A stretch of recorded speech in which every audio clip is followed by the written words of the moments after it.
Le rouge est une couleur porte-chance ces derniers temps, c'est aussi la couleur du Nîmes Olympique.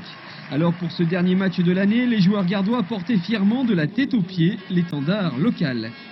Dès les premières minutes de cette finale du championnat de France de National 1 contre Wascal, les Nîmois se ruent sur la défense nordiste. Plusieurs fois, Éric Sabin, l'avant-centre, noir et rouge, est à deux doigts d'ouvrir le score. Vu son léger manque de réussite, les Wascaliens vont lui donner un coup de pouce, but contre son camp du capitaine adverse, Frédéric Sisseko, Nîmes 1, Wascal 0. Un avantage qui ne durera pas, suivant le principe « un loco peut toujours en cacher un autre », le 11, William Loco, le frère de Patrice, l'international, égalise ici juste avant la mi-temps. Puis, 63e minute, le capitaine Sissoko décide de se racheter et reprend sans contrôle le centre royal de Leroy. 2-1 pour les nordistes, la Coupe du champion de France est au bord des lèvres.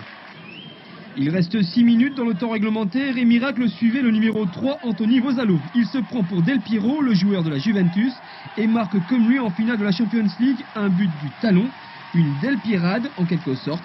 2-2, prolongation. Elles ne donneront rien si ce n'est ce coup franc à la 120e minute de Marcel Levasseur. Et paf, dans l'angle du poteau, commençait alors la séance de tir au but tout à la fois tragique et comique. Tout comme Carwatt, le gardien nîmois, tour à tour heureux et malheureux. 5 joueurs vont rater leur coup de pied.